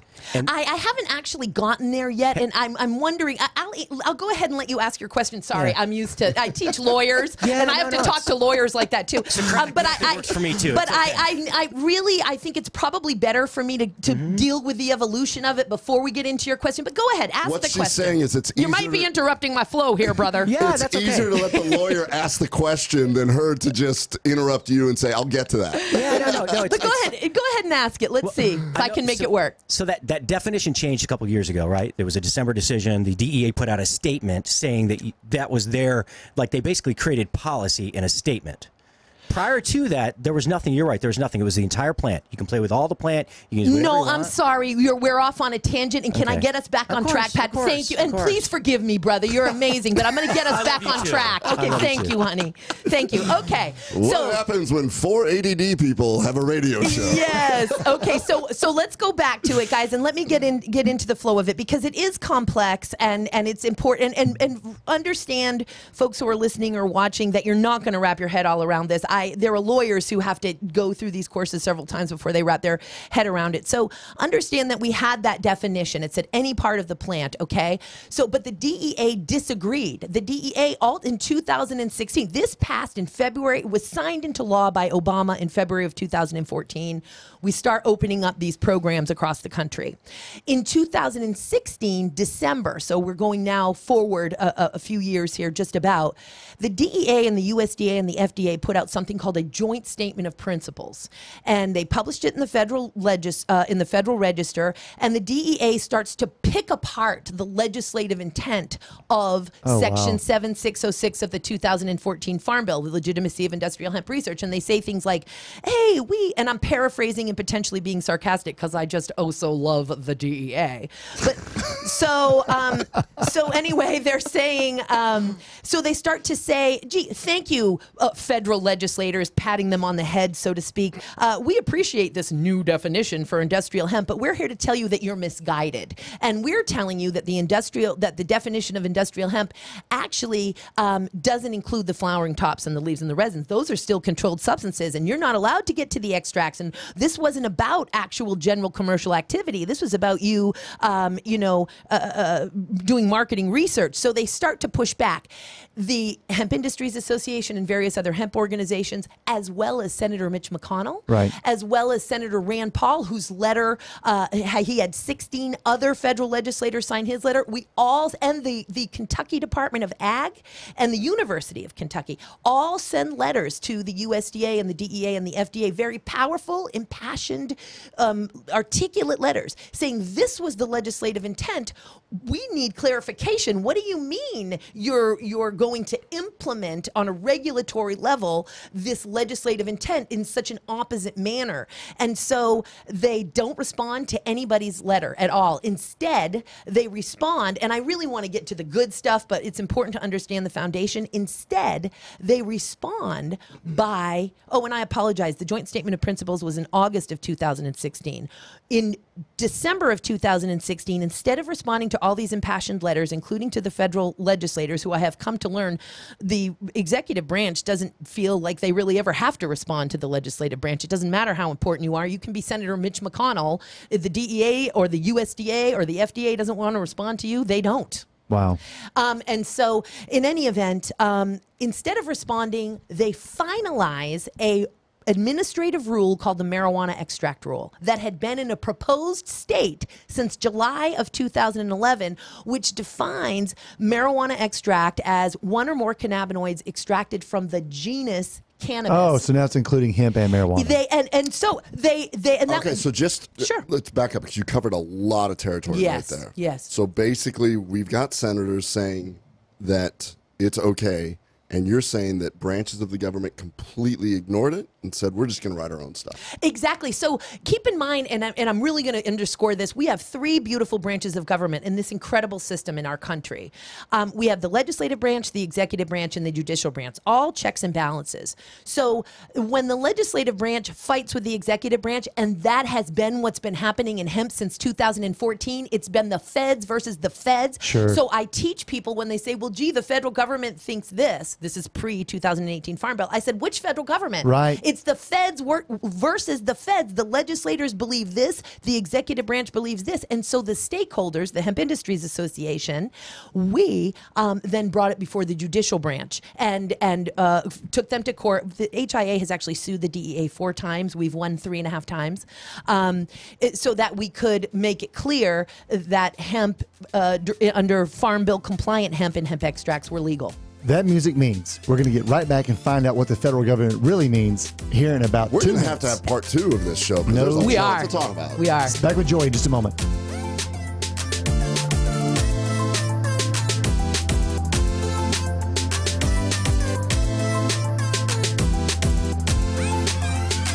Have you done it? You catch a glimpse of yourself in the mirror? I'm one of those people you don't want to see naked. Yeah, most of us. But I mean, you look and you're going, what the? I know. How did I get to whatever? Yes. Yeah. Oh, it's horrible. Hey there, it's Doc Thompson and Brad Staggs to tell you about a different way to shed those pounds. This is brand new tech. It's only been around for a couple of years or so. It was based on research from the University of California that said there's a molecule called OEA that's found naturally in your body. It produces it in the Mediterranean diet, that when taken in concentrated amounts, it will actually make you feel fuller and boost your metabolism. I've lost about 10 pounds so far. It's amazing. It now, really is cool. A company said, we can take this to market and make this great product that'll help you. It's called Riduzone, RIDUZone.com, RIDUZone.com. It's Brad's work. It's worked for Brad's, worked for me, countless other people. Go to Riduzone.com and try today. You're going to love it. Riduzone.com. Remember that, RIDUZone.com. Take the pain out of ordering your diabetic testing supplies with Diathrive. Diathrive ships the testing supplies you need directly to you when you need them. Best of all, with plans starting as low as $8 a month, Diathrive is probably going to cost you less than what you're paying today. Diathrive is so convinced that you'll love their service, they're offering your first month of supplies free. Simply type the code DOC, D-O-C, at checkout. Diathrive.com. That's DIA Thrive.com.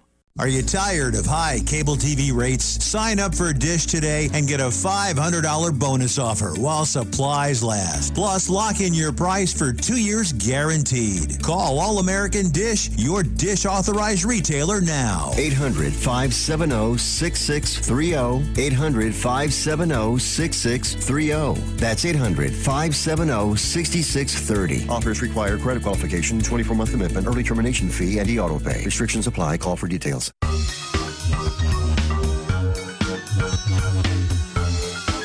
All right, we are back here for the last half hour of Gut Check Project, episode number 6, with your host, Kenneth Brown. I'm Eric Rieger. We are joined by Joy Beckerman, and I don't want to ruin any of that momentum. That break came way too fast. That break came fast. Just keep going. Yeah. You got it. Okay. So what happens is then the federal legislators start to learn over these years of unfolding of the 2014 Farm Bill, these agricultural pilot programs. Oh my God, we're going to have to clarify a lot more than just removing hemp from the Controlled Substances Act if we want to really drive this home. So this year, the hemp farming acts in both houses were great, but in the Senate, fantastic. So instead of just altering the Controlled Substance Act, which is what the hemp farming acts had all they'd ever sought to do before, was give a simple definition to hemp, remove it from the Controlled Substances Act. This year, and this is the language that made its way into the Farm Bill, a must-pass bill, they said, you know what, we're also going to amend the Federal Crop Insurance Act so that hemp can be, it's very clear, because when you remove something from a Controlled Substances Act, the bankers, the insurance people are like, well, I get that it's removed, but can we touch it? Oh, yeah. So are we allowed to do anything with it? We have actually had friends that have had their bank accounts closed because they were banking with certain large Absolutely, absolutely. So in any event, they know that instead of just amending the one act this year, they amended 6 acts, including the Federal Crop Insurance Act, including the Agricultural Marketing Act of 1946, which is where agricultural commodities are defined. So through this bill, hemp, and through these champion federal legislators, hemp has reclaimed its rightful place in the broad light of day with other agricultural commodities by now being removed entirely from the Controlled Substances Act. For the first time in 81 years, the definition of marijuana has changed in the United States. Understand that marijuana was not defined in the 1970 Controlled Substances Act. It was defined in the 1937 Marijuana Tax Act, and the Nixon administration adopted that language word for word, didn't change a single word from 1937. So just to clarify that, 1937 is when marijuana was defined in that act. Marijuana was defined through a tax act. Marijuana Tax Act. And they included hemp. Well, it just said this term does not include the definition, pre-existing definition of marijuana pretended, and it's true. I don't want to say pretend. The reality is cannabis is one plant. We have these different types that we've bred out in terms of more oil seed and fiber or less resinous type. But now that we're into cannabinoids, those are coming from the resins.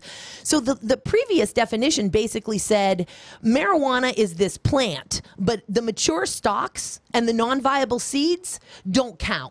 Right. And so we were calling that hemp. But hemp, it does have flowering tops and leaves and resins. You know, it's all one plant. And I don't mean to get too confusing with that, but understand that's what they tried to say. And they used the word, the architects in 1937, you may find this fascinating, knew that the goodies were in the trichomes of the plant, knew that the resin is where the cannabinoids were, which is why in the definition of marijuana, the pre-existing definition that was just changed on January 1st of this year, they used the word resin 3 times, even though it's only 2 sentences long. But moving forward, because 30 minutes comes so fast, and I really want to get us up to speed, Texas up to speed of where we're at. Yeah, I just got such a great story. And I got 4 messages that basically said, hey, you're running out of time. I really want to know what's going on in Texas. Amen. Amen.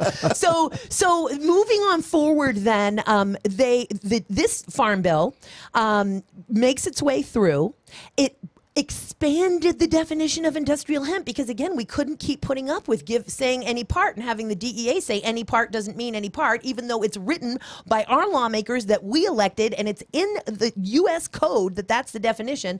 So they expanded the definition in the Farm Bill now to include extracts, derivatives, cannabinoids, isomers, salts of isomers, and acids. They include all, and the seeds. So instead of just saying in any part of such plant, which should have been sufficient, but apparently it wasn't for the executive executive branch, they now say seeds, extracts, derivatives, cannabinoids, all of those things. So in Texas, there is a special law. It's in the Texas Health and Safety Code. It's in Schedule 1 opiates, where it says there's an exemption from control when these substances are, quote, specifically accepted in the Federal Controlled Substances Act. Okay. So when something is removed from the Federal Controlled Substances Act, in Texas, and in many states have these similar laws, they're supposed to remove it from the State Controlled Substances Act. So now let's move into Texas a little bit. Currently, even though many states had taken advantage since 2014 of these agricultural pilot programs for hemp, Texas has not passed a bill. You had some incredible activists here. The Hemp Hill family, really props need to go to them. It's an entire family, a mother, a dad, a son, a daughter, and they also run the Texas Hemp Industries Association with Henry Belay. So they'd made a lot of progress educating the state legislature, but couldn't get a bill passed. So as a result, Texas currently has no agricultural pilot program or definition for hemp.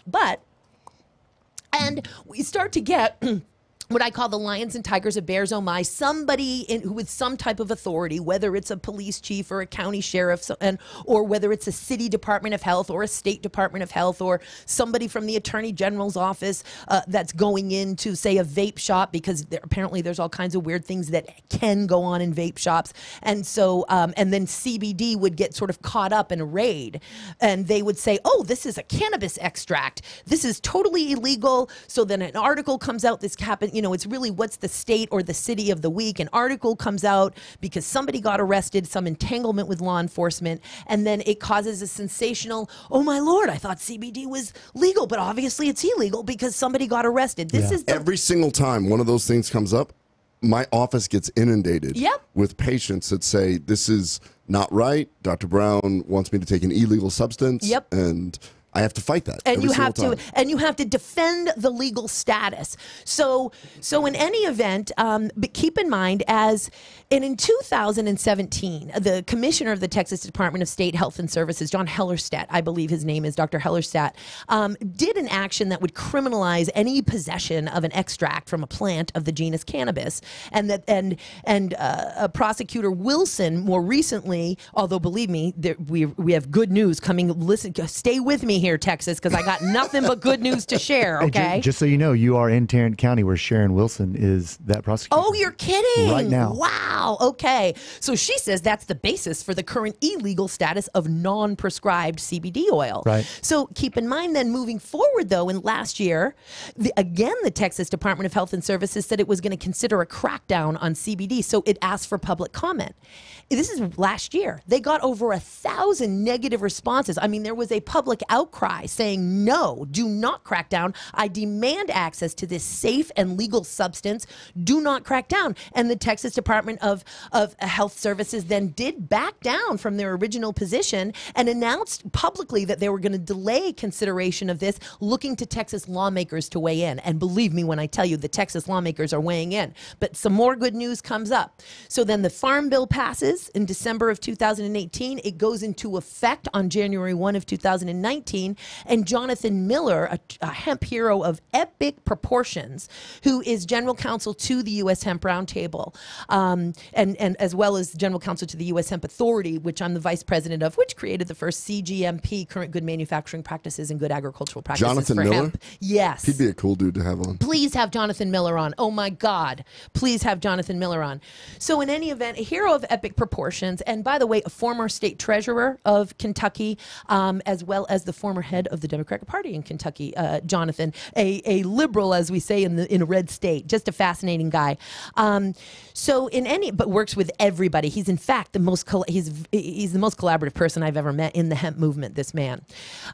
So he then go to every state that had that law that I just told you about. This that says we will not treat it as a controlled substance if it is specifically accepted. He went through every state, and he found every state that had has that and then wrote a letter to every state saying, okay, it's been removed from the Federal Controlled Substances Act, and according to this code in your state law, you now need to remove it from your state Controlled Substances Act. So on February 4th, he sends that very letter to County Prosecutor Sharon Wilson and strongly urges her to abandon her efforts to arrest or otherwise prosecute as a crime the purchase, possession, or sale of hemp-derived CBD, admitting Texas law is undeniably unclear about the status of hemp CBD at present because there's no explicit prohibition of the retail sale of those products here, but there's admittedly not any express permission for the sale either. There is no explicit prohibition, no express permission, but it has been now removed. He gets then, keep in mind,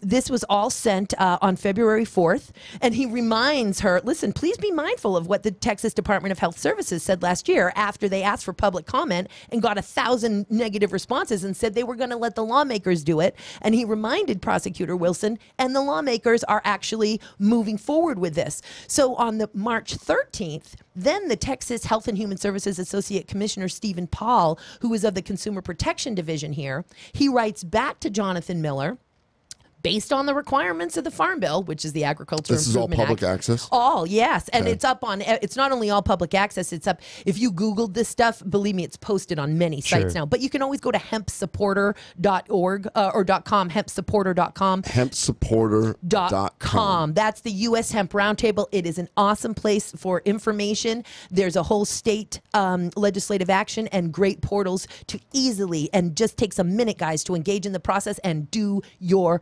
purpose. So he reminds then Prosecutor Wilson, listen, they said that they were going to do it. So this association, I'm sorry, the Texas Health and Human Services Associate Commissioner then writes to him on March 13th, okay, you're right. And the DSHS Commissioner, Dr. Hellerstadt, signed an amendment just now to the Texas Schedules of Controlled Substances, removing hemp from the schedule. Was that the April 5th thing?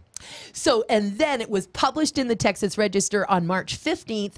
21 days after something is published in your Federal Register, it becomes law, and that date was April 5th. Now that makes so much more sense. Doesn't it? Just last week? All right. Just so last week. Clarify in 2 sentences what actually went down one more time, because that was a lot of information. You got it. I know it.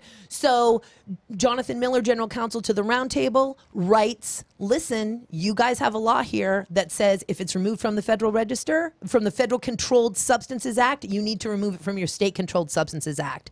A little over a month later, the Texas Health and Human Services Associate Commissioner writes back to him and says, gee, you're right. Based on the Agriculture Improvement Act, the Farm Bill of 2018, it's been removed. And so Dr. Hellerstadt of the Department of State Health signed an amendment to remove it from the controlled substances, and it will be in the Texas Register on March 15th and become effective 21 days later on April 5th. Because of people like you that found your purpose, I truly believe that we will have a field of medicine where you will be specialized and you're going to be an endocannabinologist. We are going to stop the progression of many diseases, and it takes people with your passion, your dreadlocks, to do this. Oh, thank you. And your passion, moving all of this health forward, and the coalition that we are building in the hemp movement by being able to reach out to people like you. I mean, you take this message and you run with it, guys. You're doing it. It's just amazing. And so are healthcare professionals all over, trepidatious though they may be, who really try to understand the legal status as you have, as you continue to do. They are delivering this safe and legal and effective properties to their patients and clients all over. Why did you say lions, tigers, and bears? Oh my.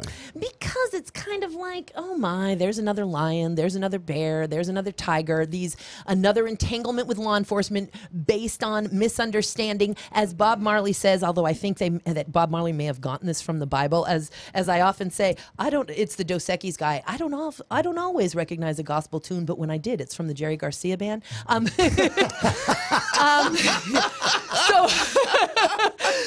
But Bob Marley they said, only a fool leans upon his own misunderstanding.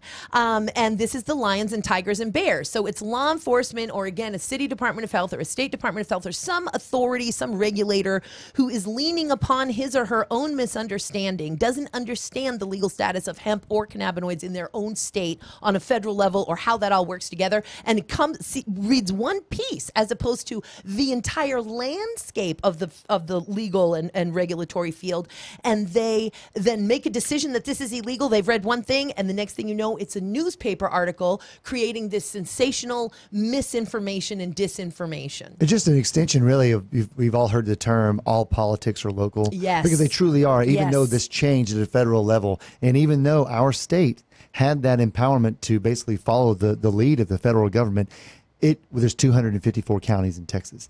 So we have one. You happen to be in the one that made the news. Yes. And out of all 254, she led the charge to basically ignore the rule of law as it applied through Texas, to take it upon herself to do that. Because if you were to go over to where you landed, which is in Dallas County or in Collin County where your practice is, or where I live in Wise, this is not what they're after. They're not after going. They don't want to spend money on this. They don't want to spend money on it. They more than likely, they actually know somebody who's benefiting from And it. that's the other thing, public harm and resources. Of course, they don't want to spend their money. I do want to clarify for you, the law is unclear. So when we say that she was ignoring the law, Sure. what she was really doing, just so we can put it in perspective, because now we're going to get up to the law and how the listeners can help here in Texas. This is a real important call to action. She was using her authority to interpret the law the way she wanted to. Right. And because it is open to interpretation, because currently it is undeniably unclear, there is no express permission to sell these products, but there is no explicit prohibition to sell these products. So she chose to interpret it in an unpopular manner, and in what we would say in an inaccurate manner, and certainly in a manner that does not serve the interests of the people of this county and the people of the state of Texas, who are demanding access to this safe, legal, affordable substance that is improving their lives on tremendous levels, some people. So moving forward in time, because I got more good news for Texas. The good news is going to keep coming here, you Well, guys. let's hear it. Throw it out there. On the very same day that, back in February, that Jonathan Miller sends this letter out to Prosecutor Wilson, urging her to please abandon her efforts to arrest or otherwise prosecute as a crime the purchase, possession, or sale of hemp-derived CBD, Representative King files a very promising bill in the House, and that is, I'm going to get the number for you right now, that is House Bill 1325. Please, if you have a note, if you have a cell phone and you're not driving, Texas House Bill 1325, the Hemp Farming Act. And this is a great, by the way, bipartisan bill. So Tracy King filed it also with Representative Lyle Larson, a Republican. Tracy King is a Democrat. This bill, which continues to be improved, makes it very clear, removes all ambiguity. And that's because they got this model state bill originally, I believe, from the U.S. Hemp Roundtable, which has created a model state bill for all of the states to use that will really open up the doorways for a commercial agricultural commodity program of hemp, and make it very clear that what hemp products means, that they include cannabidiol and all cannabinoids, and that they are absolutely legal to sell at the retail level. So go ahead. Can I ask you a quick question? Please. So I'm on the Texas House Bill 1325. It says that it was introduced on February 4th, and then it says action on April 9th? That's the most recent, and I'm about to get there. Cool. I'm absolutely about to get there. And that April 9th, brother, that is showing you how, and there's been a lot of action. So if you actually looked at that tab, you could see every action that has taken place on that bill, and that thing is marching its way, advancing its fall down the hemp field like major. Reported favorably as substituted, whatever that means. It is moving because substitutes come in, amendments come in, and so on and so forth. But I want you to know that in this House Bill 1325, which needs support, and I want you to go to hempsupporter.com and click Texas on the state action to support it. Do you know what's super cool? The sponsors, there's Representative Tracy King, Democrat, Representative Dustin Burrows, Republican, then there's Republican, Democrat, Republican. That's what I just said. It's totally bipartisan. Because hemp is the great bringer together. Cannabis is the great bringer together of people, and the great unifier, the great synthesizer, you guys. And by the way, hemp seed oil hemp seed oil, meaning oil pressed from the seed, as opposed to extracted from the flowering tops and leaves and resins, it's amazing when you add hemp to anything how things start to work together better. It's fascinating, but I don't want to digress here. So in the definition of hemp in the House Bill 1325, which again needs support, and you need to go to hempsupporter.com right now, click on state legislative action. Hempsupporter.com, please. And we can get the link right to the Texas for the website, guys, so they don't have to mess around with it. Chef Patrick, how do we get that out to the listeners? Well, we'll post it right with this live video, and then we'll go ahead and repost it again when we share it. It'll be in show notes on the YouTube channel as well. So the definition of hemp product, they don't just define hemp in this bill. The model state bill, it is very clear that we want to make sure we are also defining hemp product to make it very clear. We got to remove all this ambiguity. We're done with the ambiguity. We're done with the gray areas. We're done with giving them holes to drive law enforcement entanglement trucks through. We are done. We are making it clear. And thanks to Representative Tracy King and her Republican and Democrat counterparts, this does. And it defines as including any product. It's a good long definition, but for purposes of time efficiency here, because there's a couple more things I want to make sure the listeners know about Texas, it defines it as any product containing one or more, it's including any product containing one or more hemp-derived cannabinoids, such as cannabidiol, and can be sold at the retail level. Just last week, there was testimony before the House Ag Committee. That's, I believe, potentially, this was actually before April 9th. There's been a lot of movement.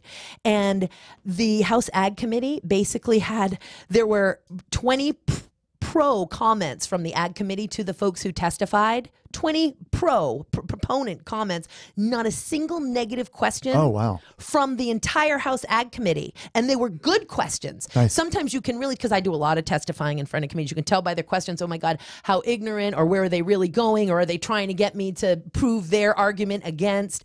But this Ag Committee, no such questions. Great questions. And no negative comments. Marching its way down the field. So becoming more educated. Yes, absolutely. The one other thing that we do want to improve about the bill is that there are these labeling requirements in the bill that are really geared toward extract, because that's what everyone is thinking right now hemp is about, is extract, as opposed to these 10,000 other products and industries that I told you about: building materials, papers, textiles, biocomposites, industrial sealants and coatings, so on and so forth. And so these labeling requirements, while they may be okay and appropriate for hemp extract, they have nothing to do with hemp seed. They'd be cumbersome for hemp seed food or grain and other fiber products. So we are trying to get those an amendment there for those labeling requirements. That is the one teeny tiny problem with that bill. And for the sake of the bill, if we can't get that amended, believe me, you've got to support this bill. The bill is going to go through. Sure. There is a secondary bill so that the listeners are aware. It's just not as powerful. And we thank Senator Perry so much for having filed it. It's Texas Senate Bill 1240. It looks like it's been stuck in the Business and Commerce Committee here in the Texas State Legislature in the Senate since March 7th, and it's just kind of holding there. So I think this other superior bill, and again, that's with all due respect to Senator Perry and the tremendous support, because he's been working on this for some years, and we're so grateful for his support. And I imagine that he will then move forward supporting HB 1325 if that's the way that it's going. So there are two bills, dueling bills, but it looks like potentially Senator Perry may acquiesce to House Bill 1325. Is there any significant opposition? Because we do have these senators who have come together to forge these two bills. Is there anybody who is trying to stymie the effort that we should be aware of? Indeed. And again, Tracy King is a representative in the House, and it's Senator Perry, and we often see that, a House bill and a Senate bill. Certainly, there are folks who are against this that unfortunately are still stuck, and I don't mean to judge them, but they're wildly ignorant. I mean, I don't think there's any other way to say it. Yeah, how can they logically debate why they would? They can't logically. That would be an oxymoron. They cannot logically debate. They can debate. I mean, we see THC debates all the time Sure. that make no sense, but it's not logical. There is no logical aspect to this. There is no intoxicating component. There is no intoxicating potential in hemp as it's currently legally defined as, and believe me, 0.3% THC, we can go up to several percent THC and not achieve an intoxicating effect. That was poor Dr. Ernest Small from the University of Manitoba, who, when Canada legalized hemp and started regulating hemp as an agricultural commodity in that country in 1998, they wanted to come up with this definition, with this percentage, and based on certain things. I mean, Dr. Ernest Small admittedly basically threw it out there, and now he's trying to get that back up to 1%. And there is action about talking about increasing that for 1% because we could increase cannabinoid content, resin content. It certainly increases nutritional profile, biomass, yield, tensile strength, but research. So thanks to prohibition, we're just getting started on research. All that combined, so you hit on a great, I know, trigger point for Ken, research. Yes. What is it that we could do as a community, as a patient, as somebody who cares for somebody else who has inflammation, that we could turn to a company maybe like what Ken's doing with KBMD, or other people who are based in trying to put practice or ideals behind the benefits of CBD and how that can be used as an example for legislators and lawmakers who are trying to say, look, these are the things that are benefiting from CBD and hemp. How best can someone make use of that information? You mean make use of the research, or share their own data? Share the research, share their own data, use that as an advocacy. Because if you don't have the data, you don't have the evidence, it's hard for someone to make something. Well, like so for my community, I'm a gastroenterologist. I'm seeing tremendous benefits in certain disease states. I'm not making claims, but I'm seeing benefits in ulcerative colitis and Crohn's disease, small bowel and colon. So I think calling upon different support groups, Facebook groups. So if you have Crohn's or colitis, if you have ulcerative colitis or Crohn's, share this episode and start looking into this, because I'm going to be publishing some or basically some clinical observational studies where I'm treating people and we're having pretty incredible benefits, where we're showing both endoscopic and pathologic healing. And so that's what I want to call out. I want to call out to pain doctors and say, have you gotten anybody off opioids? Publish that case series. Yeah, because you said it earlier when you said they lack the logic. And really what Ken's done for over 10 years is show me the objective data without bias, even if it doesn't say what I want it to say. Yes. So let's look at it. I have seen this in my own field, and it's a psychological term called cognitive dissonance. If you truly are rooted in something, you will not listen to logic. We see this a lot. Yes. My whole deal is this is called the Gut Check Project. What we talk about is check your ego at the door. Amen. Anything is on the table, just be open to it. Yes. And we've done photobiomodulation. We're talking about some stuff that I knew nothing about, and I'm learning. You're teaching me about law and policy. That is incredible where this thing has come. I just signed up to the U.S. Hemp Roundtable on hempsupporter.com. Excellent. So we just signed up as KBMD Health. We did. And under KBMD Health, of course, you're well aware, Joy Beckerman is a part of Elixinol, the regulatory officer and industry liaison, and so proud to be with Elixinol.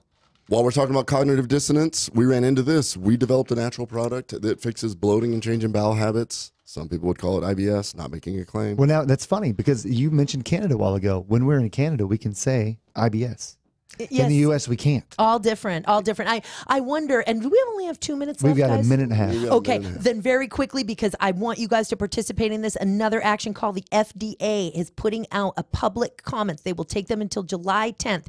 If you type out FDA cannabidiol safety public comment, FDA cannabidiol safety public comment, you will get a link in the Federal Register on how you can submit a public comment about safety. They are looking for public comment. They want data and they want safety. Do not, this is very important, do not say it cured my cancer, it cured my this, it cured my that. They don't want medical claims. They want data and safety. So I just got sent an article for the first time ever that I have seen where they were looking at the safety of cannabidiol in people with liver insufficiency. So basically people with liver disease, what it does. So now we have doctors that are actually doing this. One thing is, does it work? Second thing is, does it hurt? And the safety is super important. If it doesn't hurt you, why not try? They want the safety risk. They're about the risk. They don't want to hear about everything that it's cured. They are looking to see about public harm. So the show notes, which does not exist. Well, it doesn't exist. It's quite very important. Unfortunately, 15 seconds. Definitely come back, Joy. I can't wait. Holy cow! Can't wait. Show notes on the YouTube channel are going to have all of these links. There's so much action for all of our listeners to take. Joy will be back. Thank you so much, Joy, for joining us, Dr. Ken. Yes, not lions, tigers, and bears. It's kittens, puppies, and hamsters. You guys are wonderful. Thank you. That was an incredible show. This is the only 24-hour take-anywhere platform dedicated to food and fun. We're Spoony.